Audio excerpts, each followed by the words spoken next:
Hello, girly pops. Hello, you. Also taken. Today we ask the age-old question. How long does it take to get a book published?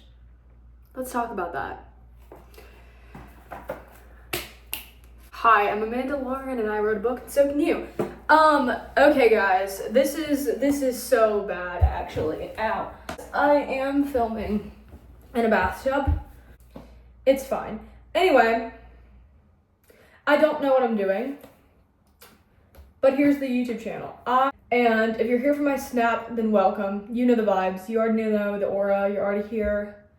You've been here. If you come from the TikTok, this is new. This might be a little different, a little strange, because you're used to seeing me for like 14 seconds max. Here's the TikTok plug. I'm not on here anymore, but this is what I mean when I say you're like, yeah, I'm gonna get copyrighted. No.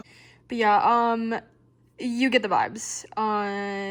Yeah. And you're not even really used to seeing to me, you're used to seeing my edits. So look, it's an actual book post. So in that case, hi, I am a human being. Awkward introduction out the way. See, I have my notes with me, I'm not gonna lie. I'm gonna be completely transparent. I've never done this before. Well, that's actually a lie. I have done this before, but I've never really done this before. Can we like cue some footage of me trying to do this before? And I'm ready to start being useful of my time. Can I like add that in? Can editing Amanda add that? Time management is something that this year has not really been the greatest for. As a teen author. I just think that I need to start being better at it. That intro is gonna expire in like 3 months, but that's really all. I think I'm going to make myself a monthly outline for the rest of April. Guys, I'm turning 20 soon. Ew. Oh, I hate that. I really hate that. Anyway, 10 tropes, 10 BookTok tropes in my upcoming series. That's what the title and thumbnail are gonna be. I'm an author and a college student. The point of this video is essentially just to get into the top 10 tropes that are used, that are applied, that are subverted in some cases in my book, Sync, or the Sync series. I think I'm gonna make this for the whole series. Am I? I don't know. Whatever. The first few, the first 3 maybe. I won't go past that because that's gonna be a bit of a mislead. I have notes. Like I actually, you can see my notes. I'll show them to you. Are we gonna make the bathtub thing a thing? That actually might be kind of fitting because like it has to do with water and like we're in the bathtub. So for a little bit of background on Sync is basically an experimental book in more ways than one. You'll get that joke if you know what the book is. This is so hard to explain. It's basically like speculative fiction, YA bordering on NA, speculative fiction. I feel like that told you nothing. Yeah, it's like coming of age, but it's also like science fiction and horror, and I'm gonna stop explaining it. I'm actually gonna stop because I'm gonna dig myself a hole. Okay, so for the general tropes, the first one we have is found family, which I guess I kind of touched on this. I don't know. This one is definitely, you kind of think it's following the general trope, but it does get subverted, I would say, because it deals with very toxic friendship dynamics. There is a friend group of like 4, 5, depending on what book you're reading, friends.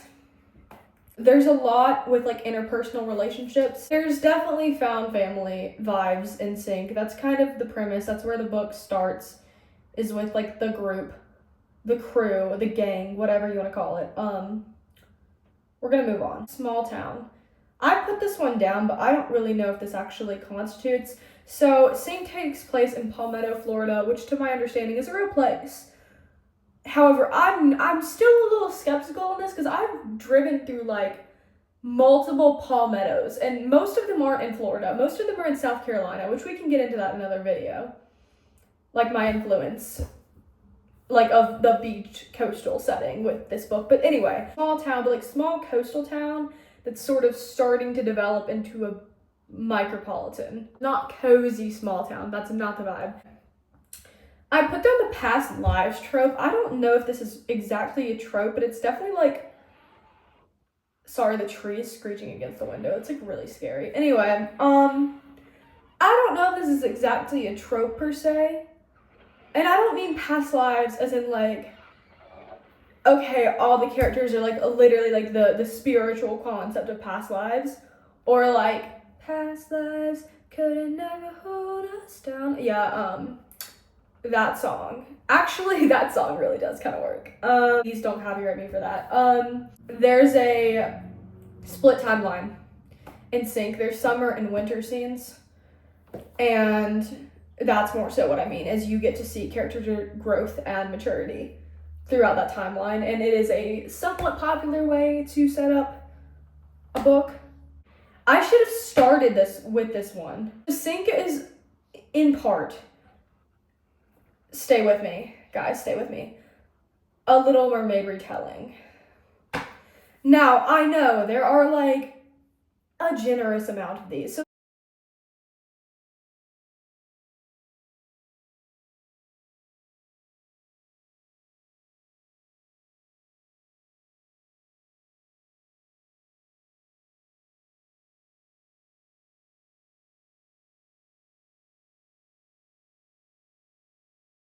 So this actually does constitute as being on this list.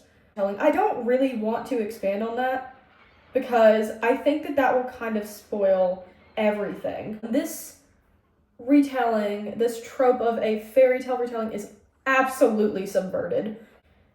Last one in the general section before we move on to the romance section, which that's where the real excitement is. Let's be so honest. Anyway, I just put down evil government organization. And this is a trope. Like, this is definitely a trope, I think. I also put down in parentheses dystopian influence because there's a lot of dystopian and science fiction influence in this book. There's an evil government organization, and I am trying my darndest to not make it cliche. There's also some commentary on like privatized biotechnology. I'm gonna leave it at that, actually. We're gonna move on.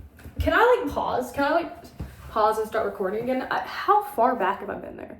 Guys, that was 9 minutes. That was 9 minutes. Okay, anyway, let's be so for real. The romance tropes.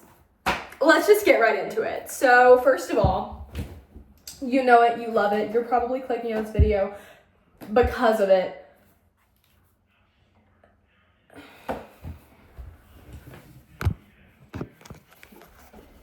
Guys, my mom came in.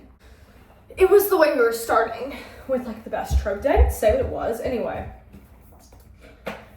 Sync is an enemies to lovers. I'm not even gonna lie to you. I'm gonna be so forthright. I'm kind of lying to you. Let me just say it this way.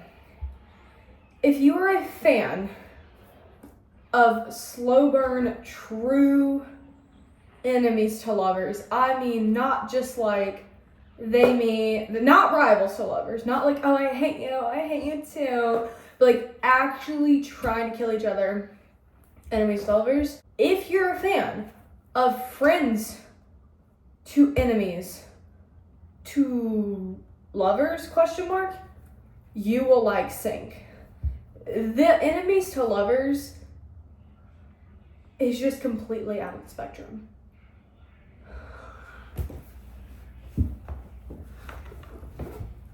Mom came back in again. I'm gonna actually, fun fact, when I first got in the tub to try to film this, I did almost fall and I bruised my foot. So dedication. I have a smoothie. I made the smoothie. If you're coming for my snap, you know where this came from.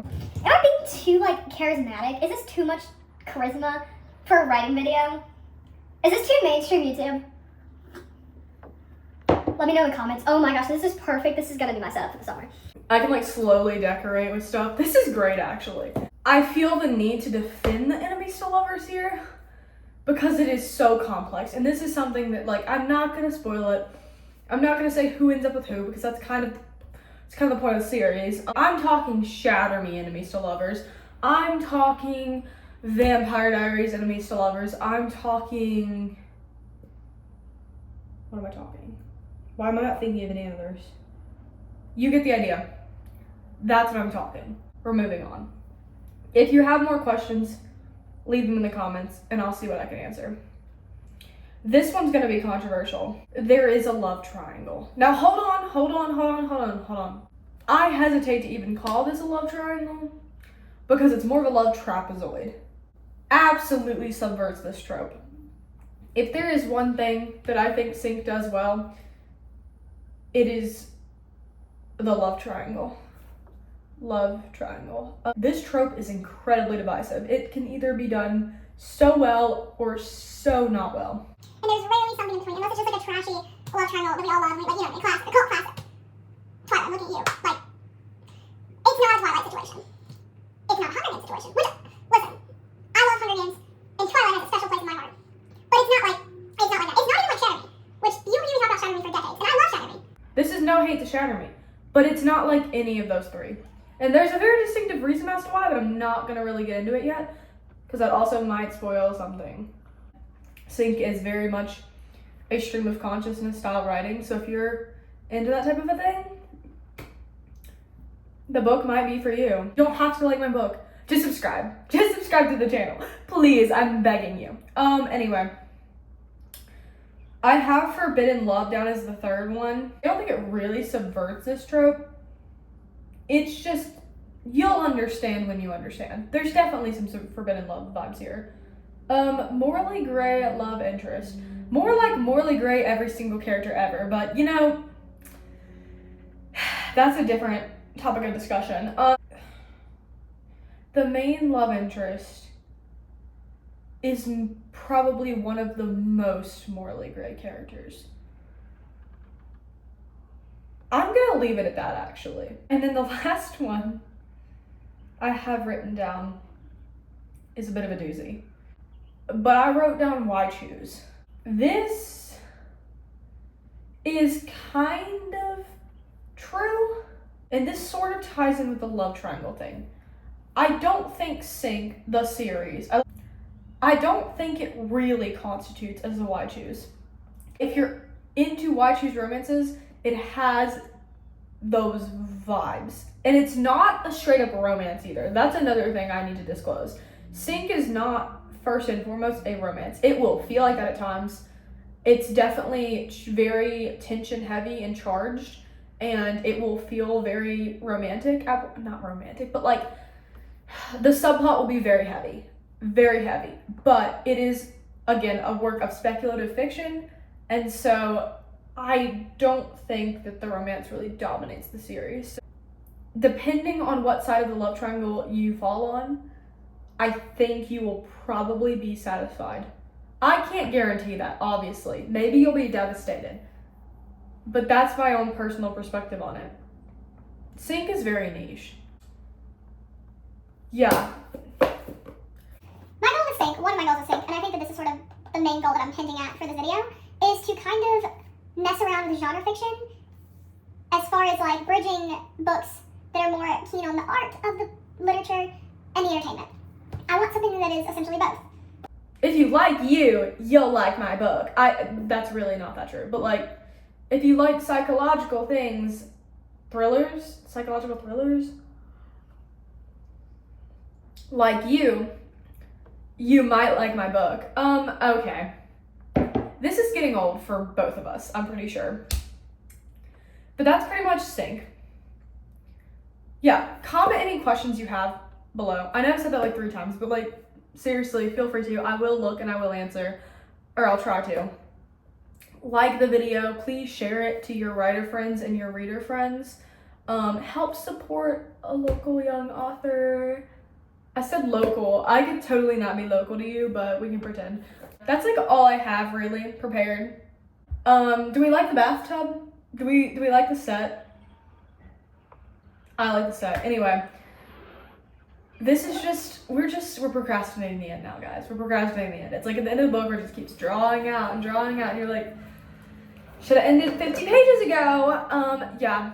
So that's really all I have for you guys. But thank you for sticking through this with me. Thank you for taking a risk, taking a leap of faith. And let's continue going on this journey together. Bye, guys. This is the awkward part where I have to actually like come up to the camera and like end it. Bye.